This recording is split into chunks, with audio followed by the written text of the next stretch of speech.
വാണിജ്യ സിലിണ്ടറിന് വില വർദ്ധിച്ചതിനെ തുടർന്ന് സംസ്ഥാനത്ത് ജനകീയ ഹോട്ടലുകളും പ്രതിസന്ധിയിലായിരിക്കുന്നു. വില കുറച്ച് ഭക്ഷണം നൽകുന്നത് ഇനി തുടരാൻ കഴിയുമോ? MG റോഡിലെ ഹോട്ടലിൽ നിന്ന് ഇന്ദുലേഖ രേണു ചേരുകയാണ്. ഇന്ദു, ഇതുപോലെയുള്ള ജനകീയ ഹോട്ടലുകൾ ജനങ്ങൾക്ക് വലിയ ആശ്വാസമായിരുന്നു, കുറഞ്ഞ ചെലവിൽ ഭക്ഷണം കഴിക്കാമെന്നുള്ളത്. പക്ഷേ കുറഞ്ഞ ചെലവിൽ ഭക്ഷണം നൽകാൻ ഉള്ള സാഹചര്യം ഹോട്ടലുകൾക്ക് തുടർന്നുണ്ടാകുമോ എന്നുള്ളതൊരു വലിയ ചോദ്യമാണ്. കാരണം 993 രൂപയാണ് ഒരൊറ്റ സിലിണ്ടറിന് കൂടിയിട്ടുള്ളത്, ഒറ്റ അടിക്ക് എന്ന് പറഞ്ഞാൽ ദിവസം 2 സിലിണ്ടർ ഉപയോഗിക്കുന്ന ഹോട്ടലുകൾക്ക് ഏതാണ്ട് 2000-നടുത്ത് രൂപയാണ് ഒരൊറ്റ ദിവസം അധികമായി ചിലവ് വരിക. ഒരു മാസം കൂട്ടിയാൽ എത്രയാവും എന്നറിയാലോ. അപ്പോൾ എന്ത് ചെയ്യും എന്നുള്ളൊരു ചോദ്യം ഈ ഹോട്ടലുകളുടെ നടത്തിപ്പുകാർക്ക് മുമ്പിലുമുണ്ടോ?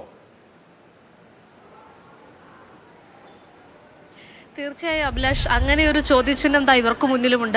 നമുക്ക് ഈ ബോർഡൊക്കെ കാണുമ്പോൾ അറിയാം, ഏറ്റവും റീസണബിൾ ആയിട്ടുള്ള നിരക്കിൽ ഭക്ഷണം കിട്ടുന്ന ഒരിടമാണ് ജനകീയ ഹോട്ടലുകൾ. കുടുംബശ്രീയിലെ അമ്മമാരും ചേച്ചിമാരും ഒക്കെ ചേർന്ന് നടത്തുന്ന ഇടമാണ്. എത്ര ഇടത്തിപ്പോൾ 40 രൂപയ്ക്ക് ഊണ് കിട്ടുമെന്നറിയില്ല, ഒരിടത്തും കിട്ടാൻ വഴിയില്ല. പക്ഷേ ഇവിടെ ഊണ് പാഴ്സൽ വാങ്ങുന്നവർക്ക് 40 രൂപയ്ക്ക് കിട്ടും. ഇരുന്ന് കഴിക്കാനാണെങ്കിൽ 60 രൂപ, മീൻകറിക്ക് 40 രൂപ. അങ്ങനെ വിഭവസമൃദ്ധമായിട്ട് കുറഞ്ഞ നിരക്കിൽ നമുക്ക് ഭക്ഷണം കഴിക്കാൻ പറ്റുന്ന ഒരിടമാണ് ഈ ജനകീയ ഹോട്ടലുകൾ എന്ന് പറഞ്ഞാൽ. ഒരുപാട് പാഴ്സലുകളാണ് ഒരു ഉച്ചനേരം ആകുമ്പോഴത്തേക്കും ഇവിടേക്ക് ഇങ്ങനെ പോകുന്നത്. ഇപ്പം ആളുകൾ വണ്ടിയിൽ വന്ന് ഒരു സെറ്റ് എടുത്തുകൊണ്ട് പോയിട്ടേ ഉള്ളൂ. ഞാനിപ്പോൾ ഇവിടെ വന്നു കഴിയുമ്പോൾ നമുക്കിവിടെ നിരത്തി തയ്യാറാക്കി വെച്ചിരിക്കുന്നത് കണ്ടാലറിയാം. 40 രൂപയ്ക്കുള്ള ഊണാണ് ഈ പൊതിഞ്ഞിങ്ങനെ അടുക്കി വെച്ചിരിക്കുന്നത്. ഒരാൾക്ക് കഴിക്കാൻ ആവശ്യത്തിലധികം നിറയെ കറികളും ഒക്കെ ആയിട്ട് വിഭവസമൃദ്ധമായിട്ട് തന്നെ വയറ് നിറച്ച് കഴിക്കാൻ പറ്റും. പക്ഷേ ഇവർക്കൊക്കെ ഒരു വലിയ വെല്ലുവിളി അല്ലെങ്കിൽ ഒരു പ്രതിസന്ധിയായിട്ട് മാറുകയാണ് ഈ ഗ്യാസിൻ്റെ വില വർധനവെന്ന് പറയാം. ചേച്ചി, ഉച്ചക്കത്തെ തിരക്കിലാണെന്നറിയാം. ഇപ്പോൾ വാണിജ്യ സിലിണ്ടറിനൊക്കെ വില കൂടുകയാണ്. 993 രൂപയാണ് ഒരൊറ്റ സിലിണ്ടറിന് കൂടുന്നത്. ബുദ്ധിമുട്ടാവുകയല്ലേ? ബുദ്ധിമുട്ട് വെച്ചാൽ വളരെയധികം ബുദ്ധിമുട്ട്. 1870 രൂപയുടെ ഗ്യാസ്, പിന്നെ 1900 ആയി, പിന്നെ 2000 ആയി, 2000 ആയി. ഇപ്പം പിന്നെ ഈ ഇടയ്ക്ക് വെച്ച് 2300 ആയി.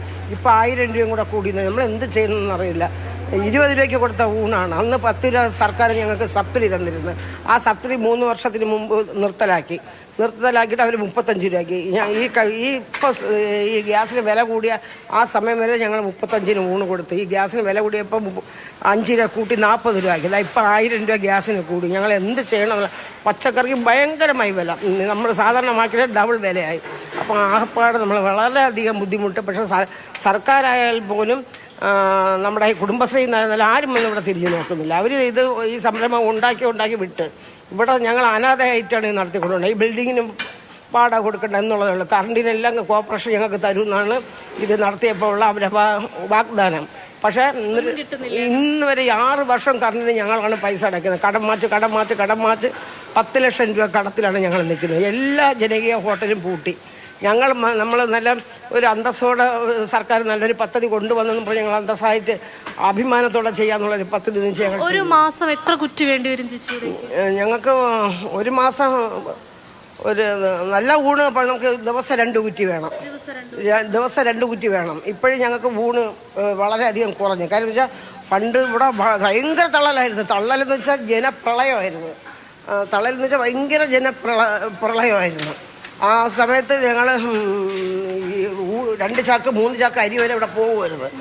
സർക്കാർ ഊണിന് 35 രൂപ അവർ സബ്സിഡി നിർത്തലാക്കിയിട്ട് 35 രൂപ ഊണിനാക്കിയ സമയത്ത് ആൾക്കാർ പെട്ടെന്ന് അങ്ങൊരു കുറവ് വന്നു. അത് മാത്രമല്ല, നമ്മുടെ ഈ ഹോട്ടലിൻ്റെ തള്ളൽ കണ്ട് ഇപ്പം വീട്ടിലെ ഊണ്, നാട്ടിലെ ഊണ്, കാട്ടിലെ ഊണ് എന്നൊക്കെ പറഞ്ഞു പല പേരിൽ അവിടെ ഊണായപ്പോൾ കച്ചവടം. ജീവിക്കട്ടെ, എല്ലാവരും ജീവിക്കാനുള്ള ജീവിച്ചോട്ടെ. നിങ്ങൾക്ക് ഇപ്പം ഈ ഇത്രയും 40 രൂപ വെച്ച് മുന്നോട്ട് പോയി കഴിഞ്ഞാൽ എന്തെങ്കിലും തരത്തിലുള്ള ലാഭം കിട്ടുന്നു? ഒരു ലാഭം, ഒരു പച്ചക്കറിയുടെ ഒരു ലാഭമില്ല.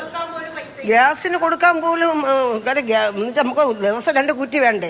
അതിൽ ഒരു കുറ്റി എടുക്കാനും നമുക്ക് നിവർത്തിയില്ല. ഇപ്പോൾ ഒന്നിരട മേടിച്ച് ഇപ്പം ചായ ഒന്നും അടിക്കുന്നില്ല, വേറെ വെള്ളം ചൂടാക്കലൊക്കെ കുറച്ച് ഇങ്ങനെയൊക്കെ പോയിട്ട് നമുക്ക് പറ്റുന്നില്ല. എത്ര വിഭവങ്ങൾ വെച്ച് ഇപ്പോൾ ഒരു ഊണിൻ്റെ കൂടെ കൊടുക്കുന്നത്? അന്ന് എങ്ങനെ കൊടുക്കാൻ തുടങ്ങി അതുപോലെ തന്നെയാണ് ഇപ്പോഴും കൊടുത്തു തുടങ്ങിയത്. അതിലൊന്നും യാതൊരു മാറ്റവും വരുന്നില്ല, കുറവോ അങ്ങനെ ഒരു മാറ്റവും ഇല്ല. ആ രീതിക്ക് തന്നെ പോകുന്നു. പക്ഷേ നമുക്ക് ഇരട്ടി കടത്തിലേക്ക് പോകുന്നു. മറ്റു ഹോട്ടലുകൾ പൂട്ടിയാൽ നമ്മൾ അവരാരെയും കുറ്റം പറഞ്ഞ കാര്യമില്ല. ഈ വില കൂടിയ കാരണം സർക്കാർ ഒരു ആനുകൂല്യം 6 വർഷമായി യാതൊരു ആനുകൂല്യം ഞങ്ങൾക്ക് തന്നിട്ടില്ല. ഇപ്പൊ എന്താ ചേച്ചി ഇനി ഇതിനൊരു പ്രതിവിധി കാണാൻ നമുക്ക് പറ്റുന്ന വില കൂട്ടാനുള്ള പദ്ധതി എന്തെങ്കിലും വില കൂട്ടി ഇപ്പം തന്നെ 40 രൂപ ആക്കിയപ്പോൾ ഓരോരുത്തരും വന്ന് കുടുംബശ്രീയല്ലേ നിങ്ങൾ എന്തിനു 40 രൂപ ആക്കി, ഇതിൽ കൂടുതൽ നമുക്ക് ഇങ്ങനെ വാങ്ങിക്കല്. നമ്മൾ കുടുംബശ്രീ എന്ന് പറഞ്ഞാണ് ഇവിടെ കയറി പറഞ്ഞത്. ഇപ്പം തന്നെ നിങ്ങൾ ഒറ്റയടിക്ക് 10 രൂപ കൂട്ടി എന്ന് പറഞ്ഞിട്ട് ഭയങ്കര പ്രശ്നമാണ്. ഇപ്പം ഊണിന് ആൾ പറഞ്ഞില്ല എന്ന് വെച്ചാൽ ഈ 40 രൂപ ആക്കിയത് നമുക്ക് ഒന്നിനും ഗ്യാസിന് കൊടുക്കാൻ പൈസ ഇല്ല. 5 രൂപ കൂട്ടി ഗ്യാസിന്റെ വില എന്നിട്ട് പോലെ ആൾ പറഞ്ഞില്ല. അപ്പോൾ അതിനും വില കൂടിയാൽ പറഞ്ഞ കുടുംബശ്രീ ചുമ്മാ കൊടുക്കുന്നതാണ് മൊത്തം ജനങ്ങളുടെ ധാരണയാണ്. പക്ഷേ കുടുംബശ്രീ സർക്കാർ തിരിഞ്ഞു നോക്കില്ലെന്നുള്ളത് ഞങ്ങൾ ഈ നടത്തിപ്പുകാർക്ക് അറിയാം, ഞങ്ങൾ അനുഭവിക്കുന്നവർക്ക് അറിയാം. അങ്ങനെ തന്നെയാണ് മറ്റെല്ലാ ജനകീയ ഹോട്ടലും പൂട്ടിയത്. ഭയങ്കരമായി കുറേ സ്ത്രീകളെ മടയരാക്കിക്കൊണ്ട് ജനകീയ ഹോട്ടലുണ്ടാക്കി. പക്ഷേ എല്ലാം പൂട്ടിയടച്ച്. ഇത്രയും സ്ത്രീകളെ കബളിപ്പിച്ചത് മാത്രമല്ല, ജനത്തിനെ കബളിപ്പിച്ച സ്ത്രീകളെയും അവർ സ്വന്തമായിട്ടൊരു സംരംഭം തുടങ്ങുമ്പം ആരെ ചെറിയ കൂത്ത് കൊള്ളാതെ സ്വന്തമായിട്ട് നടത്താലോ എന്ന് ആഗ്രഹത്തിൽ തുടങ്ങി. പക്ഷെ അവരെ വഞ്ചിക്കുകയാണ് ചെയ്തത്. വഞ്ചിക്കുന്ന വെച്ചാൽ ഇന്ന് ഞങ്ങൾ അനുഭവിക്കുന്നു 100%.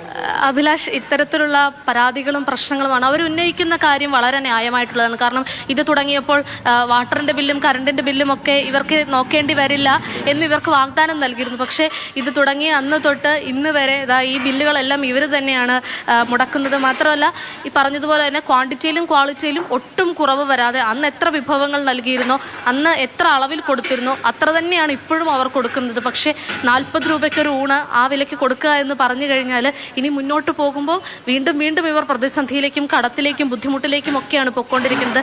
സത്യം പറഞ്ഞാൽ തുടക്കത്തിൽ പറഞ്ഞതുപോലെ തന്നെ അവർക്ക് മുന്നിൽ ഒരു വലിയ ചോദ്യചിഹ്നം ഇങ്ങനെ വന്ന് നിൽക്കുകയാണ്. ഇനി ഇത് എങ്ങനെ മുന്നോട്ട് കൊണ്ടുപോകും, എന്താകും ഇനി ഭാവി, എന്താകും ഇവരുടെയൊക്കെ അവസ്ഥ എന്ന്.